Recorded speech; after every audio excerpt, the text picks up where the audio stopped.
Con cuidado todo el contexto nos da la impresión como que saltara a otro tema, pero es solo una impresión. Él no está saltando a otro tema, él está manteniendo la línea.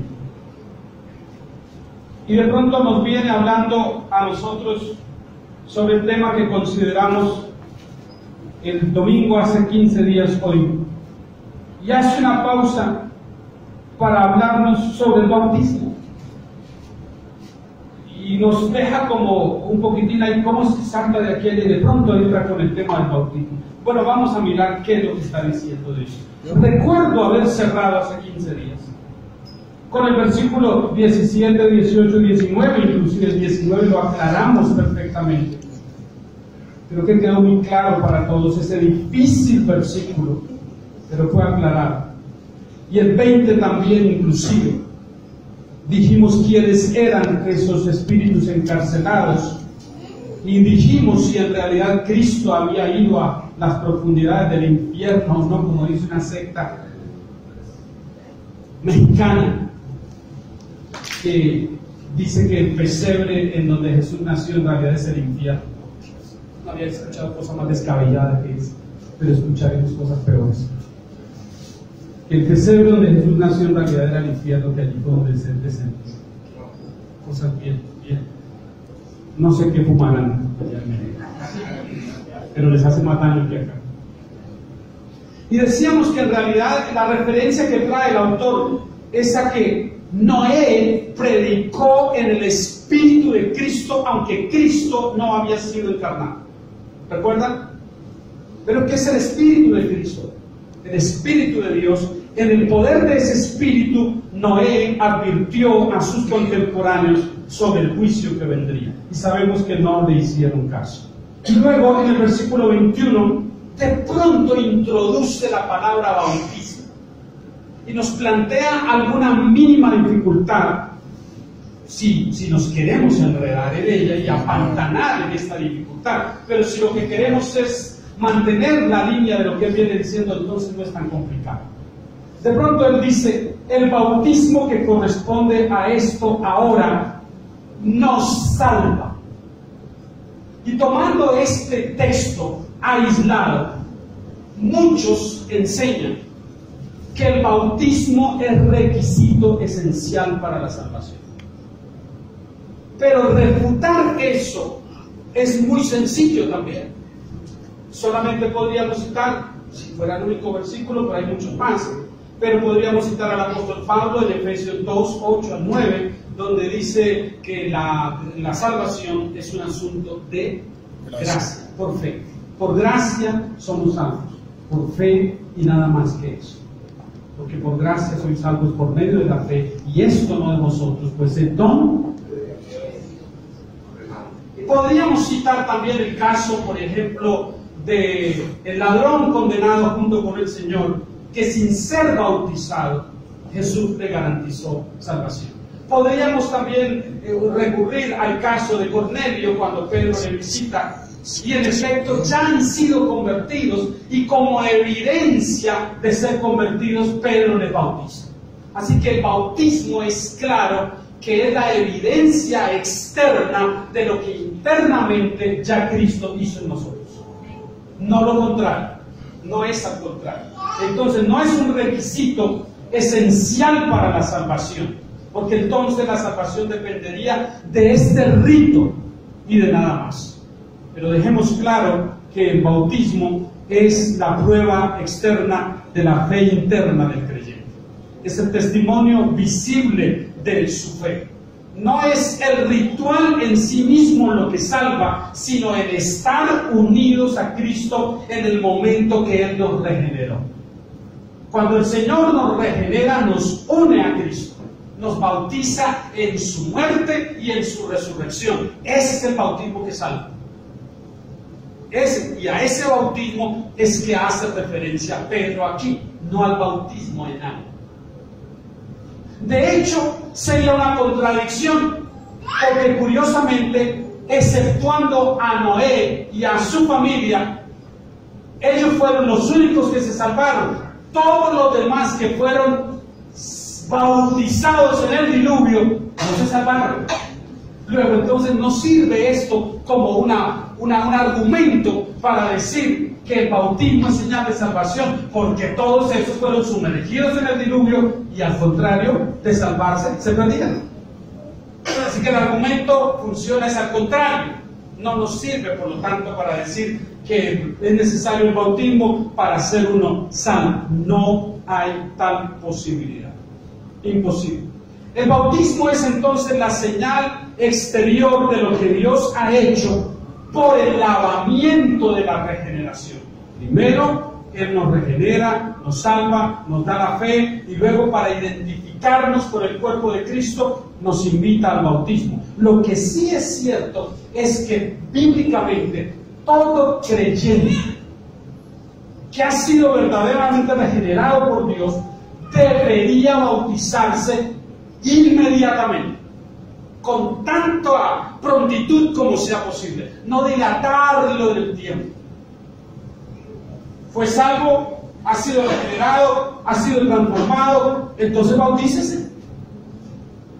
Es el caso de una pareja que están libres el uno y el otro, no tienen ningún obstáculo y pueden casarse perfectamente, pero perpetúan una relación de noviazgo por años y años y años, exponiéndose a muchas cosas sin necesidad. Porque si tanto se aman y están libres para hacer, ¿por qué no se casan entonces? Es igual, si el creyente creyó, si ya fue salvo, si fue regenerado, ¿cuál es el pretexto para no bautizarse? No tendría que haber ninguno, sino que es lo que el creyente anhela, inclusive porque Dios pone ese querer en el corazón de ellos. Y el versículo termina diciendo esto. Mire lo que aclara: el bautismo que corresponde a esto ahora no salva, pero mire lo que dice: no quitando las inmundicias de la carne, sino como la aspiración de una buena conciencia hacia Dios por la resurrección de Jesucristo. Es decir, hace una obra en nosotros, pero no puede controlar la naturaleza pecaminosa. El bautismo no es mágico. El hecho de que alguien se bautice no significa que nunca va a pecar. Pero tampoco es cierto el mito de que el creyente que se bautiza entonces comienza a tener pruebas. Se bautizó, uy, lo que le espera. No, eso es un mito que no corresponde a la realidad. No es verdad, es solo un mito, pero no es verdad. Lo que procura el bautismo, lo que intenta el bautismo, es la aspiración, dice, de una buena conciencia. Eso habla de santificación. Lo que intentamos y a donde apuntamos es a la santificación, a la cercanía al carácter de Cristo. Y esto lo hacemos en la medida en que nos comprometemos más con Dios. Y habla de Jesucristo en el versículo 22, cuando dice: quien habiendo subido al cielo, Cristo, está a la diestra de Dios, y a Él están sujetos, ¿quiénes? Ahora, mi hermano, si terminamos este versículo 22 para iniciar con el 4, ¿qué no está sujeto a Cristo en esta tierra? Si fuera de la tierra, todo está sujeto a Él.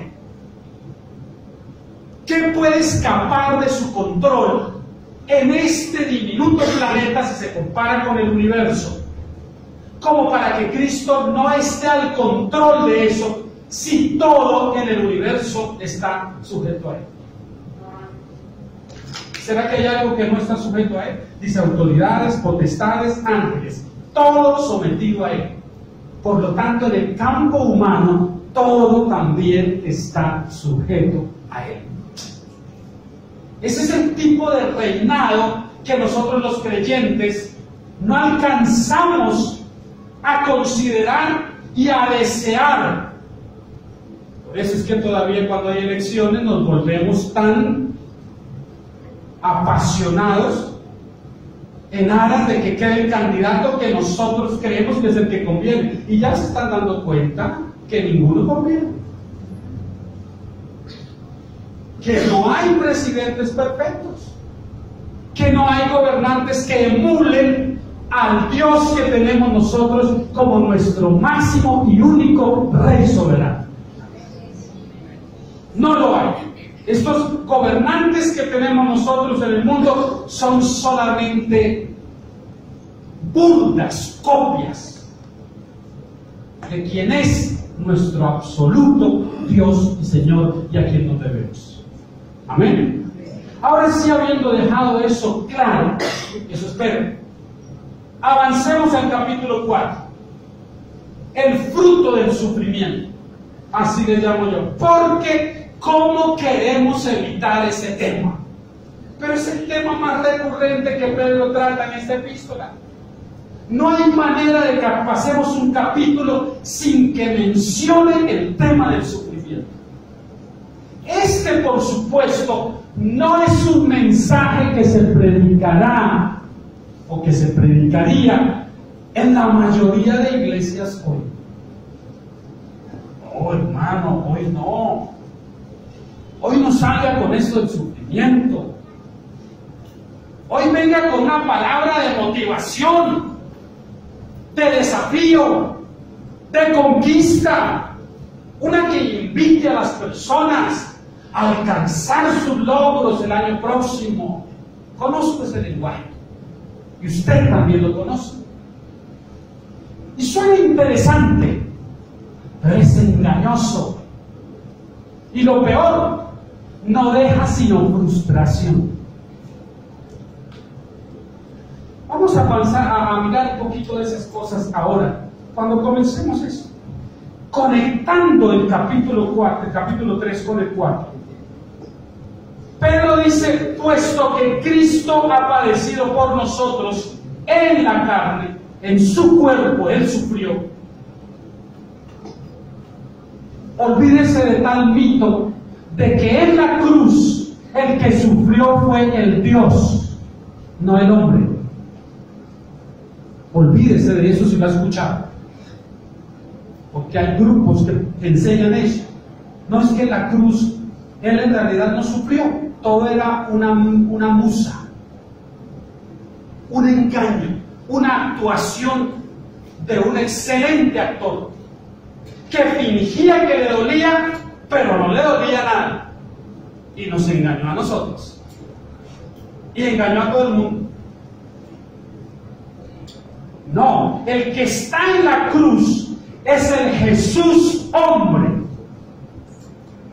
Y su cuerpo es el cuerpo de un ser humano que siente.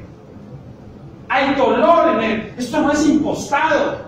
Esto no es fingido. Y Pedro intenta aclarar esto aquí, diciéndonos de entrada, puesto que Cristo ha padecido por nosotros en la carne. Fue su cuerpo humano. No fue el Cristo de Dios el que estaba allí y que no sentía nada, porque en ese momento se transformó en Dios para evitar el sufrimiento. Y sin embargo, haciendo Él eso, si es que lo hubiera podido hacer, nos invita a nosotros que nosotros sí suframos en nuestra carne. ¿Usted cree que Dios es así? No. Pedro dice, Él padeció por nosotros. Y eso es algo que deja claro, no fue por Él. Él no merecía eso, fue por nosotros. Entonces viene la invitación que no nos gusta mucho. Vosotros también armados ¿de qué? ¿De qué cosa? Del mismo pensamiento, pues quien ha padecido en la carne terminó con el pecado, fue con su muerte como Él puso fin al pecado. No pecado sobre Él, porque Él no pecó, sino el pecado de los suyos, de sus elegidos. Con su muerte, Él frena, Él contiene el pecado. A Él no se le puede imputar pecado porque en Él no hay pecado. Y sin pecado, santo, inmaculado, perfecto, se exhibió en la cruz, expuesto a toda clase de sufrimiento y tortura por nosotros. ¿Hasta ahí está entendiendo? Muy bien. Es posible que esto nos llame mucho nuestra atención. Pero Pedro viene, en el lenguaje musical dirían, Pedro viene increscendo en las ideas. Él viene ascendiendo en las ideas para llevarnos a una comprensión mayor de lo que es la vida cristiana según la perspectiva de Dios, no según la perspectiva del hombre, sino según la perspectiva de Dios. Él nos dice a nosotros que Cristo fue como uno de nosotros, que no hubo diferencia en su cuerpo, solo que no tuvo pecado, casi nada. Y cuando nos encontramos con esta palabrita que él dice ahí, por lo tanto, ustedes también, ¿cuál es la palabra que usa? Armaos del mismo pensamiento. ¿Sabe lo que está diciendo? Dispónganse, prepárense, estén atentos, porque lo más seguro, lo más normal, es que ustedes tengan que pasar por algún tipo de sufrimiento. ¿Eso es lo que dice, sí o no? Reprendo todo sufrimiento.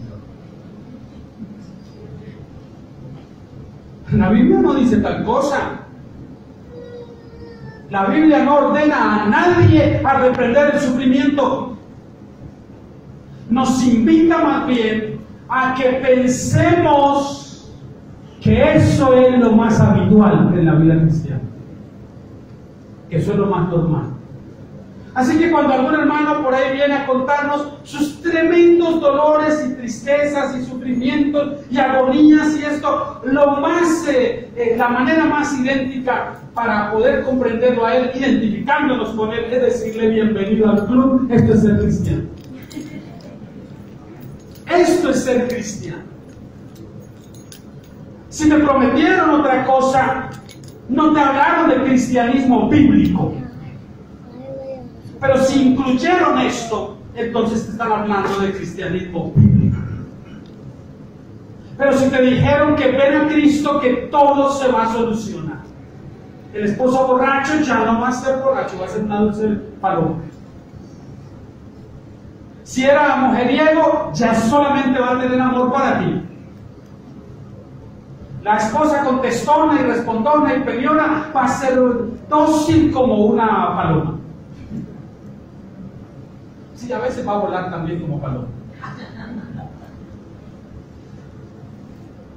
Los hijos rebeldes van a estar quietitos porque ya usted ahora es cristiano. Y hay que se le dé el dolor de muela, porque por su llaga fuimos curados.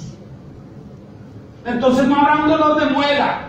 Cuando venga cualquier amenaza a su salud, simplemente invoque al Señor y declare que usted es hijo de Dios y que no tiene por qué sufrir. ¿En serio? ¿Cuál es ese evangelio? ¿Dónde está eso en la Biblia? Pedro dice, ármense del mismo pensamiento. Si él, siendo santo, sin mancha, perfecto, fue perfeccionado a través del sufrimiento, ¿qué nos creemos nosotros para no merecer algún tipo de sufrimiento? ¿Sabe una cosa? Dios nos da a nosotros mucho menos sufrimiento del que merecemos.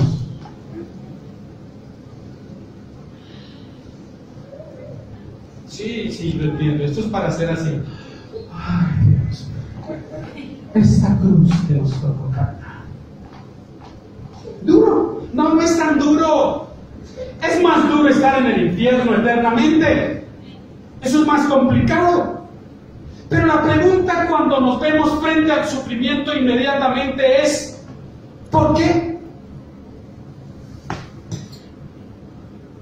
Escuchamos que alguien fue sorprendido con una noticia terrible porque ahora tiene un cáncer y entonces lo primero que vimos, eso, tremendo lo del vecino, qué drama lo que está viviendo. Pero jamás esperamos que eso nos suceda a nosotros. Y cuando nos sucede a nosotros, lo primero que pensamos es, ¿pero por qué a mí? ¿Por qué yo? En el fondo lo que estamos diciendo es, yo creí que había una cláusula de excepción conmigo. Yo creí que tenía algún tipo de blindaje y que a mí esas cosas jamás me podían pasar, pero no es cierto. El gran engaño del evangelio populista de hoy en día es ofrecer lo que Dios no ofrece y garantizar lo que Dios no garantiza. Y comprometerse en ellos a que Dios hará esto o hará aquello solo porque ellos lo dicen cuando no es cierto.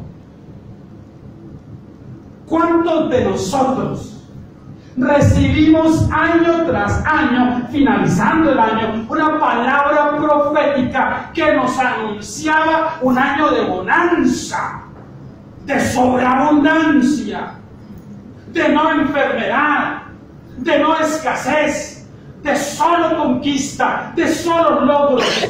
Y terminó el año y vimos todo eso realizado en el que nos dijo eso, pero en nosotros no. Y pasó año tras año tras año. Y los hermanos seguían andando en la misma bicicleta, pero el apóstol que anunció eso cambió cada año de camioneta. Eso no es el evangelio. Eso es una baratija. Y Dios permite que esa clase de individuos caigan en esos engaños.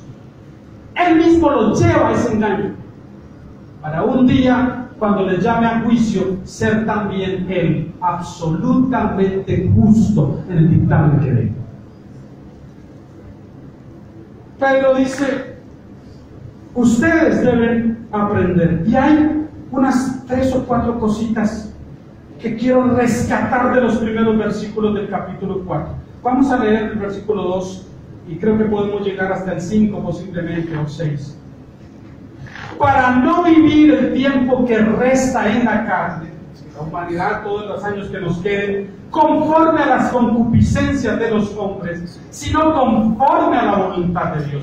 Baste ya el tiempo pasado para haber hecho lo que agrada a los gentiles, andando en lascivias, concupiscencias, embriagueces, orgías, disipación y abominables idolatrías. ¿A estos les parece cosa extraña que vosotros no corráis con ellos en el mismo desenfreno de disolución y os ultrajan? Pero ellos darán cuenta al que está preparado para juzgar a los vivos y a los muertos, porque por esto también ha sido predicado el evangelio a los muertos, para que sean juzgados en carne según los hombres, pero vivan en espíritu según Dios. Vamos a dejar ahí a ver si alcanzamos a llegar. Lo primero que observamos es una invitación que hace Pedro a una consideración. Vosotros también. Eso nos conecta con el capítulo 3, versículo 18. Miren, 3:18, hay nada más, unos pocos versículos acá. Porque Cristo padeció una sola vez por los pecados, el justo por los injustos, para llevarnos a Dios, siendo a la verdad muerto en la carne, pero vivificado en el Espíritu. ¿Cristo qué cosa? Padeció. Y si Cristo padeció, lo normal que es que los suyos también padezcan. Pero miren cómo es curioso. Lo que Cristo no tuvo, lo que a Cristo en su encarnación se le negó, se reclama como si fuera un derecho. Pero mire lo que dice: el niño que nació en un pesebre, pobre y miserable. Pero él no era pobre y miserable, él era rico. Y él quiere. Esa pobreza es para que nosotros seamos ricos. ¿Ha oído que así dice? Mire cómo tuercen todo. Él se hizo pobre para que nosotros seamos ricos. Ah, pero Él padeció para que nosotros no padezcamos. Tan bonito, ¿no? Todo lo que nos convenga, conforme nos sea más conveniente. Pero qué increíble, hermano, que si hay algo con lo que nosotros más lidiamos en la vida cotidiana, es con la adversidad. Pero usted escucha las palabras proféticas de estos días Y a nadie le están diciendo, y este año posiblemente, con seguridad, porque no fallen. Ellos dicen no fallar, fallan siempre, ¿no? Pero cuando anuncian lo dicen con certeza. El Señor me muestra que te enfermarán 2 meses. ¿A quién le han dicho eso? No. El Señor me ha dicho que este año te echarán del trabajo. ¿A quién le han dicho eso? No, cosas feas no. Son cosas buenas, porque ahí los vamos a tener atrapados. El Señor dice que este año sí vas a quedar sin casa porque la vas a perder con el banco. Y usted que llevaba el sobre lleno para dárselo al apóstol después de la palabra profética, ya no quiere darle el sobre porque la palabra no fue buena. El sucio negocio que se hace en torno al Evangelio está siendo desmontado. Y se están sintiendo afectados. Y cuando se saben afectados, entonces todo lo que dicen es que somos resentidos y amargados. Sí, claro, así eran los hombres de la Biblia, seguro. Cada vez que condenaban las malas actitudes de los hombres, eran unos resentidos y amargados porque decían las cosas que Dios ordenaba que debían decir. Esto es claramente lo que el Señor nos invita a nosotros. Dice, ustedes consideren que si Cristo padeció, ustedes también. El modelo para nosotros en todo es Cristo, quien siendo sin pecado, en su muerte puso fin al pecado, significando sufrimiento extremo. Implicó sufrimiento para Él. ¿Y qué de nosotros? Él sin pecado y nosotros con pecado esperamos no sufrir. La paga del pecado es la muerte. Lo que el hombre siembra, eso cosecha. Entonces, ¿qué esperamos? ¿Cosechamos males y esperamos bienes? ¿Por qué nos engañamos? Lo que sembramos recogeremos. Esa es una ley que Dios dictó. Sí sería más bonito, hermano, no predicar la palabra del Señor esta mañana. Para muchos sería más bonito, pero sería muy irresponsable de mi parte. Sería para muchos mejor haber citado a una gran convocatoria de fin de año. Ministración personalizada para cada uno. Y sería mucho más fácil no haber hecho un estudio detallado de todo lo que corresponde compartir hoy con la palabra del Señor, y más bien correr un poco atrás esto y abrir espacio y crear un tipo de altar aquí para que vengan todos los que tienen nuevos anhelos y deseos en su corazón y ganas de conquista y sueños, y ponerlos aquí y comenzar uno por uno a darles una palabra. Eso sería más fácil. Pero si yo lo hago, eso sería absolutamente irresponsable. ¿Y quieren que le diga la verdad? Y muchos saldrían más contentos después de eso que lo que saldrán después de eso. Pero quieren que le diga, al final, esto que usted está recibiendo les será mucho más nutritivo y le servirá de base a usted, mientras que aquello no será más que hojarasca.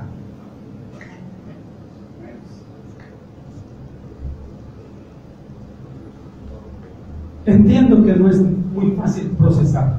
La segunda cosa que Pedro nos dice es una invitación a una determinación. Él nos dice en el versículo 2, para no vivir el tiempo que resta en la carne conforme a las concupiscencias de los hombres, sino conforme a la voluntad de Dios. Esto es lo que tendríamos que tener en mente al cerrar un año e iniciar uno nuevo. Pensar inmediatamente con resolución. Este año fracasé en muchas cosas, Señor, pero tengo la firmeza de que el año que empieza viviré para ti.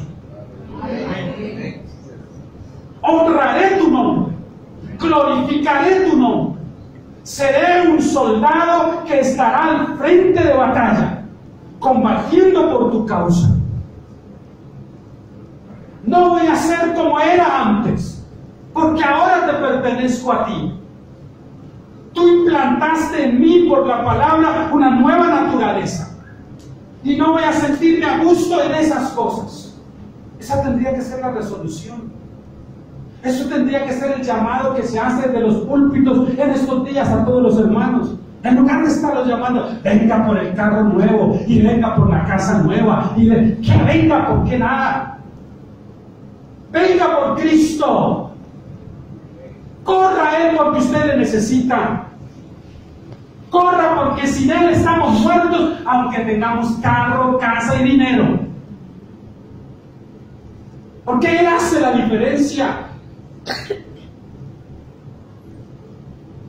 Tengo una gran lucha en mi interior, hermano, y difícil me resulta ver cómo tantas personas son embolatadas en esta clase de cosas y no se dan cuenta que cayeron en concupiscencia. ¿Saben lo que es concupiscencia? Son deseos desenfrenados o desordenados, deseos extralimitados de los sentidos. Cuando satisfacemos cualquier deseo relacionado con nuestros sentidos más allá del límite, eso es concupiscencia. Y Pedro no es un hombre que se pone a maquillar las cosas. Él llama a los pecados por su nombre. Y esta es una invitación que yo la acepté de buena gana cuando leí esto también. Oigan lo que él dice. No vamos a satisfacer los apetitos naturales que sean contrarios a Dios y a su ley. No. Si lo hicimos en el pasado, ya no lo haremos más. Ahora nos remontaremos hacia adelante y miraremos para indagar cuál es la voluntad de Dios y viviremos de acuerdo a esa voluntad.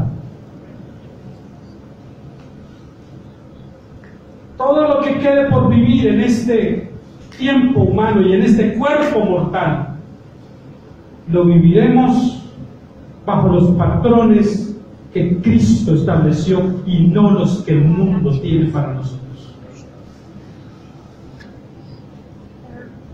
Y si indagamos cuál es la voluntad de Dios, porque es lo que él dice ahí, sino conforme a la voluntad de Dios, pues la Biblia nos dice, el apóstol Pablo dice, por ejemplo, en 1 Tesalonicenses 4:3, y la voluntad de Dios, dice, es vuestra santificación. ¿Es la voluntad de Dios que usted ayune? Sí. Sí. Pero no como un rito ni como una penitencia legalista para sentirse más santo, más espiritual que otros. Pero es la voluntad de Dios que lo haga. ¿Es la voluntad de Dios que usted lea la Biblia? Sí. ¿Es la voluntad de Dios que se congregue? Sí. ¿Es la voluntad de Dios que evangelice a otras personas? Sí. Sí es la voluntad de Dios. Todo lo que nos conduzca a ser mejores para la gloria de Él es. Si usted quiere entender un poquitico cuál es la lucha de esto, le voy a dejar una tarea para que lea el capítulo 6 de Romanos 9. Porque Dios nos exige a nosotros santidad, pero nos da también las herramientas para caminar en esa santidad. Es decir, Él no nos está imponiendo algo con lo que nosotros no podemos.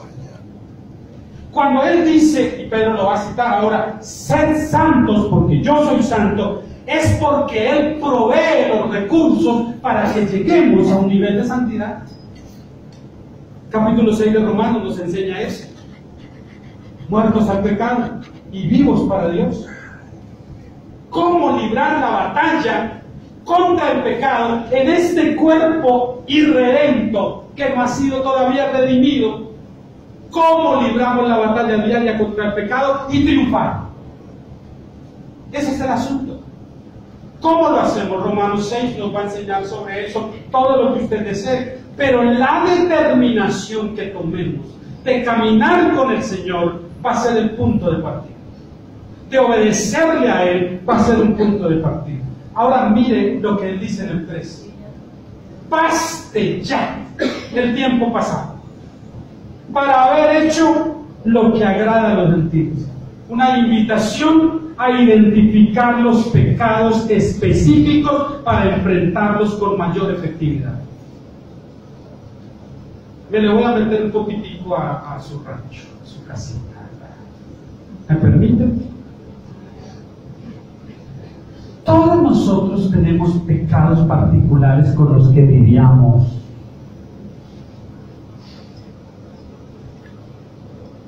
¿O no? Todos conocemos un pecado particular en el que somos muy, pero muy vulnerables. Lo que para Nelson puede ser una debilidad tremenda, puede no serlo para Domiciano. Y Domiciano me preguntaba, hermano, amigo. Pero lo que para Domiciano es toda una fortaleza, para Nelson puede ser un motivo de tropiezo y debilidad. Porque todos lidiamos con algún pecado particular, con el que batallamos. Uno será con la mentira, otros con el engaño, con la hipocresía, con la envidia, con pecados sexuales. Pero todos lidiamos con algo. Y yo no me salvo. Y usted pensó que, no menos el pastor, porque él es aquí el de la mente más brillante. Vayan a saber si soy el que más lucho por mayores cosas. Todos tenemos algo con lo que luchar. Y Pedro nombra algunos pecados específicos. Miren qué feos inclusive los nombres. Lascivias, concupiscencias, habla de pecados sexuales. ¿Por qué será que comienza primero con eso? Embriagueces, orgías, disipación y abominables idolatrías. Cosas que ni siquiera deberían nombrarse entre nosotros, pero que si no se nombran, eso no significa que no estén presentes. Por supuesto, yo no voy a ser tan atrevido para decir, a ver, ¿cuántos están lidiando con el pecado de la lascivia? Yo no voy a hacer que se exponga usted de esa manera públicamente. Basta que el Espíritu Santo haga la obra en usted y que lo lleve a convicción. Pero no se engañe, no maquille aquel pecado. No lo esconda más, no lo oculte. No se engañe diciendo, no, yo controlo esto cuando yo quiera, como el drogadicto. No, yo no tengo problema, es de vez en cuando por ahí, pero cuando quiera yo lo controlo. Mentiras. En las calles del Cartucho, en Bogotá, están cientos de hombres que pensaron así. En las ollas, aquí en Cúcuta, cientos de hombres y mujeres que pensaron que controlaban esos hábitos, están ahí, reducidos a la miseria humana. Por lo tanto, usted no puede subestimar el pecado. No, esto es algo que yo controlo. Es solo una pequeña mentirita, pero yo controlo esto. No. Usted no controla nada. Eso ya lo está controlando a usted. Lo primero que tiene que hacer es reconocer que ya está cautivo en ese pecado. Confesarlo al Señor en arrepentimiento y fe. Venir ante Él y tomar provisión de la que el Señor ha dado para enfrentarse a esa conducta y romper el hábito. Pero es posible hacerlo. ¿Qué tal esa resolución para el año próximo? Magnífica. Sería un buen comienzo. ¿Qué carro nuevo ni qué casa si necesito primero poner mi propia casa en orden? La casa que es templo del Espíritu de Dios, esa es la que debe estar adornada y hermosa. Tantos preocupados porque no pintaron la casa en diciembre y arreglaron la casa suya, esta. No es que no estrene nada en diciembre y estrenó nuevos hábitos, incorporó hábitos bíblicos, espirituales a su vida. Eso es importante, hermano. Lo demás es lo demás. Añadiduras y más nada. Eso Es una pena que inclusive en las iglesias se invite a las personas a esas añadiduras antes que a lo que es verdaderamente importante. Identifique su pecado. No lo esconda. No lo esconda. Siente vergüenza. Es una buena señal. Siente pena. Es una buena señal. No la deje pasar. Venga ante el Señor. Cuando llegue el momento allá en su cuarto, a solas, vaya ante el Señor, póstrese ante Él y confiésele eso. Y dígale de corazón: Señor, no puedo con eso. Me tiene atrapado este pecado. Pero confiéselo como lo que es pecado. No venga a decirle: es un error, Señor. Es la falla que tengo. Inclusive tú sabes que es la única. ¡Wow! San Ambrosio, ¿cómo lo logró? No. Venga ante Él, humillado, apesadumbrado, triste, quebrantado, y diciéndole: Señor, es el pecado que me tiene atrapado y te pido perdón. Y hay de pecados a pecados. Hay pecados que atrapan más que otros, porque se vuelven hábitos de los que uno se hace dependiente. Y cuando se rompe ese hábito, el cuerpo mismo, como al drogadicto, le pide más, porque usted venía habituado a dándole eso. Y cuando se lo quita de repente, el cuerpo se revela. Ahí es donde usted necesita más fortaleza del Señor. Y sabe una cosa, quizás no es fácil encontrar eso, pero es posible. Rodéese de personas que amen al Señor, de buen testimonio, que sean fiables, para que conozcan también esas cosas suyas y le asistan en eso. Háganlo, porque eso es bueno. La última cosa que dice Pedro es una invitación a asumir el costo de la santificación.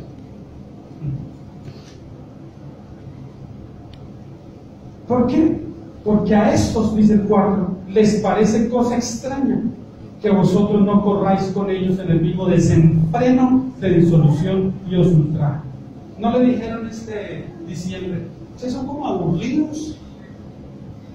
¿Se lo dijeron a alguno? ¿Y hola, ustedes cómo se divierten? Las lucecitas son malas, los árboles son malos, los villancicos ni decir, y el pesebre ni qué hablar, tomarse un vino ni pensarlo, oír música tampoco. ¿Qué hacen ustedes? ¡Qué aburridos son! ¿Le dijeron eso? Si no se lo dijeron, posiblemente es que estaba usted también sosteniendo la copa en la mano con ellos, y por eso no se lo dijeron. Posiblemente es que cuando echaban los chistes verdes aquellos subidos de tono, mientras repartían la comilona y todo, usted también se reía a carcajadas, y por eso no vieron ninguna diferencia y no le dijeron nada. Pero si le dijeron algo, bienvenido al club. Usted es diferente. El cristiano es diferente. Y no somos aburridos. Por lo menos yo no pasé aburrido.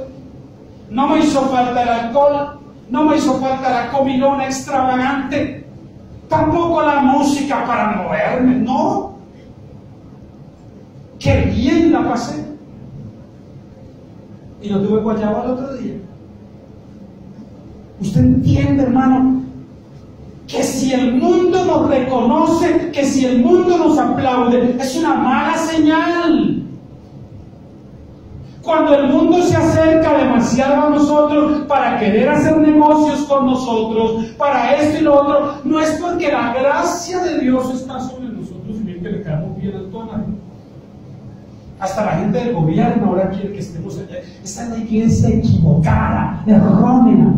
Esa es la iglesia que equivocó su norte, la que está pensando que es que Dios nos da oportunidad y nos llama a esos lugares para que tengamos un escenario político allí. Mentira, es que no vieron ningún testimonio de ustedes. Es que vieron que eran fáciles de manejar. Es que se dieron cuenta que por unos cuantos votos ustedes recibían algún intercambio. Y por eso fueron y lo buscaron. Porque la Biblia me dice a mí que cuando yo soy amigo de Dios, inmediatamente me convierto en enemigo del mundo. Eso es lo que me dice mi Biblia.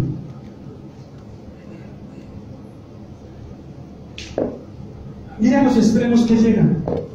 Ellos ya ven como algo raro, pero este bicho es raro, ahora soy un cristiano. Ya desde años que no quiere tomar. Qué aburrido. El creyente sabe que él ya no es el hijo pródigo. ¿Usted sabe por qué fue que el hijo pródigo no pudo quedarse allá en la posilga de los cerdos donde estaba? Ese pasaje del hijo pródigo es totalmente contrario a la teología de la prosperidad. ¿Sabe cuándo volvió en sí el hijo pródigo en esa posilga? Cuando acabó todo el dinero.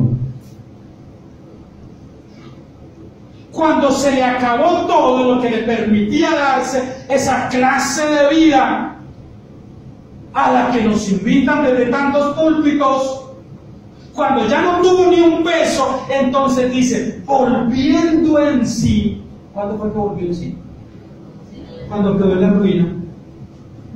Usted entiende que el mensaje es al contrario. A algunos Dios los tendrá que llevar a un extremo de sufrimiento, de enfermedad, de necesidad, de escasez, para que vuelvan en sí. Porque de lo contrario no volverán en sí. ¿Usted ve que el muchacho estaba allá y no estaba a gusto? Cuando se le acabó todo, tuvo que recurrir a que alguien le diera algo de comer. Y le dijeron, bueno, pues hay un trabajito ahí, si quiere dar de comer a los animales. Y de lo que comen ellos, mira, así come usted también. Y apenas saboreó la primera algarroba. Y yo, esta cosa es fea, esto no es para mí. Él tenía un padre en casa. Él se sentaba a la mesa de ese padre y comía con él. Comía buena. ¿Usted está entendiendo a lo que Dios nos llama a nosotros? Pedro nos está dejando entrever en estos versículos que para muchos cristianos Dios les traerá sufrimiento. Ay, no, pastor. Usted sí, definitivamente. ¿Sabe una cosa? Después, porque siempre hay un después. Cuando el Señor haya visto que la prueba del sufrimiento cumplió su propósito en nosotros, después, entonces seremos los más agradecidos. Seremos los que diremos al Señor: el día que me afligiste, el día que pusiste sobre mí esa pesada carga, el día que esa enfermedad me asaltó, el día que lo perdí todo, que me echaron del trabajo, que me embargaron la casa, ese día bendito, cuando creí que moriría, pero que corrí a tus pies, ese día me ganaste para ti. Y Dios en muchos hará eso. Tendrá que hacerlo. Por eso es que por ahí Pedro dijo que esos días que nos resta de vivir en la carne, y es que la tentación me lleva a seguir hasta el versículo que va más allá, pero me privo a veces por asunto del tiempo. Pero mire lo que él dice en el 5: pero ellos, los impíos, los que nos miran y los que dicen, ay, qué aburrido, usted ya no es el mismo de antes. Antes los diciembre usted también se iba con nosotros a beber después del trabajo, a gastar un poco de plata, y resulta que ahora no, se volvió aburrido. Dice, esos olvidan una cosa. 5. Ellos darán cuenta al que está preparado. Ya todo está listo. Aquí en el tribunal ya está todo preparado. pero ellos darán cuenta que está preparado. ¿Para qué? Para juzgar a los vivos y a los muertos. Ya todo está preparado. ¿Qué es lo que ignoran aquellas personas que, como en los días de Noé, hoy en día olvidan que un día cualquiera de estos el Señor aparecerá? Un día cualquiera de estos ya supiéramos cuál es, pero no sabemos. Pero sí da una pista y dice que como en los días de Noé. ¿Cómo eran los días de Noé? Volvían a ver al viejito y decían, el cucho que se recorrió la tierra, que como de la barca esa que conquistaba el diluvio. ¿Sabe lo que dicen? Los evangélicos, esos que dicen que el mundo se acaba y que Cristo viene y que no sé qué, y pierden la oportunidad de disfrutar y aburridos. Y en el cielo, el Señor está listo para decirle a los ángeles, hagan sonar la trompeta. Dice que está preparado. Ya está preparado. No sabemos cuándo. Pero la palabra dice, y el que ha de venir, vendrá. Vendrá. ¿Usted cree que esto lo están predicando en otras iglesias solo? Ojalá en algunas iglesias bíblicas en el mundo también estén predicando palabra de Dios. Pero son muy pocas. No. Hoy se están llenando las arcas de muchas iglesias. Hoy están despojando personas de todo lo que es diciembre, porque se supone que en diciembre les va mejor, entonces tienen que traer más plata.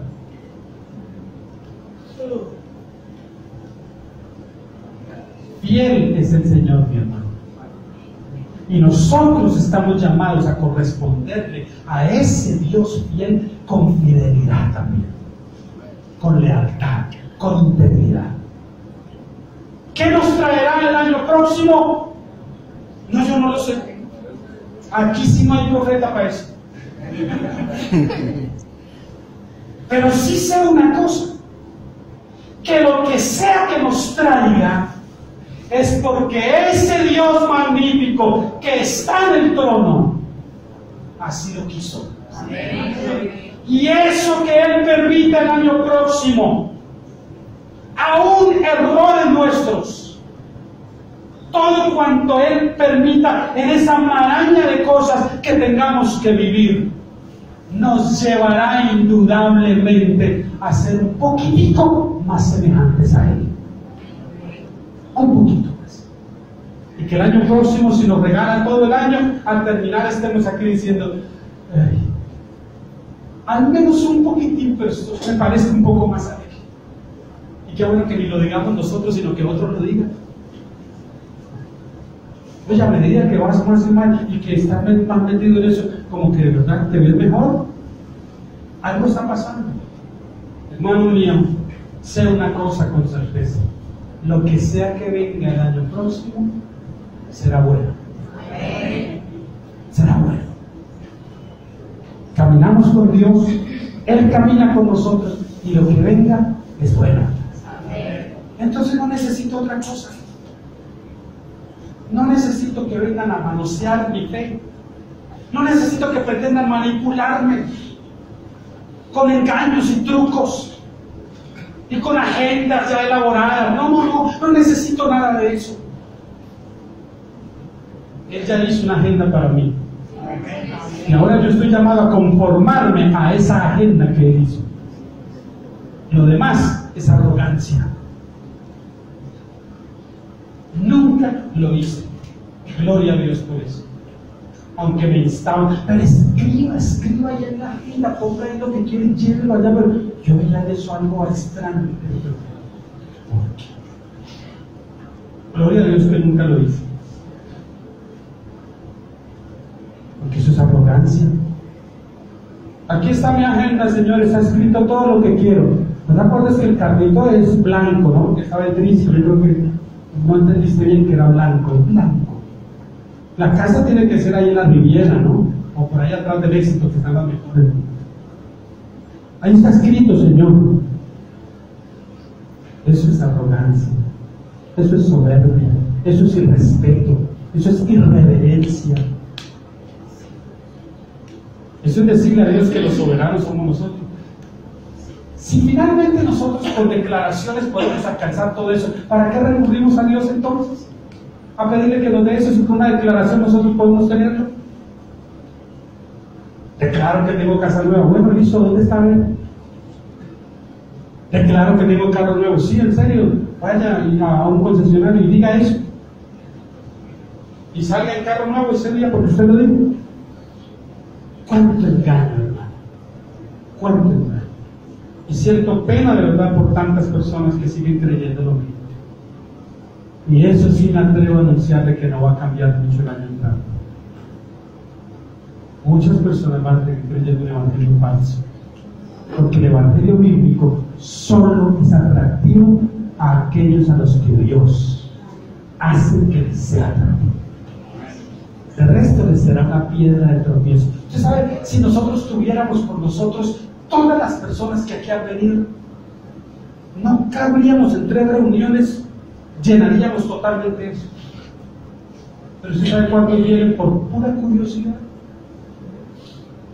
Usted sabe cuántos más vienen solamente porque es que ya no van a nada, chévere, ya uno no tiene que dar ni nada. ¿Cuántos vienen por eso nada más? Es que no hacen escándalo, que hablando en lengua, ni pasan al frente, ni lo anda manoseando el pastor a uno y turbándolo. Eso les gusta a muchas personas. Eso, me gusta eso, no hacen todo eso, entonces yo voy allá. No, ese no debe ser el único atractivo. Y aquí han venido muchas personas así, saben 2 o 3 veces y salen y se van. ¿Por qué? Porque cuando oyen algo que compromete, que nos obliga a comprometernos de verdad con el Evangelio de Cristo, entonces yo no vuelvo a decir dónde estaba. Y corren otra vez. Y nosotros no tenemos problema, porque sabemos que el que salva es Dios, y que el que hace que los santos perseveren es Él. Estamos llevando carga por algunos hermanos. Yo en particular, hay unos 2 por los que termino con una carga en el corazón. ¿Qué pasó? ¿Pero qué sucedió? ¿Cómo que nunca más volvieron a congregarse? Y peor, cuando sé que no se congregan en ninguna parte, eso me preocupa por ellos. ¿Pero qué puedo hacer? Orar, y no puedo hacer otra cosa. Es asunto de ellos con Dios, que le rindan cuenta al Señor, porque comparecerán ante Él. Padre, esta es tu palabra y no hay nada más que agregar. La obra que esperamos hagas tú, sin duda la harás. Hay tanto aliciente en tu palabra que no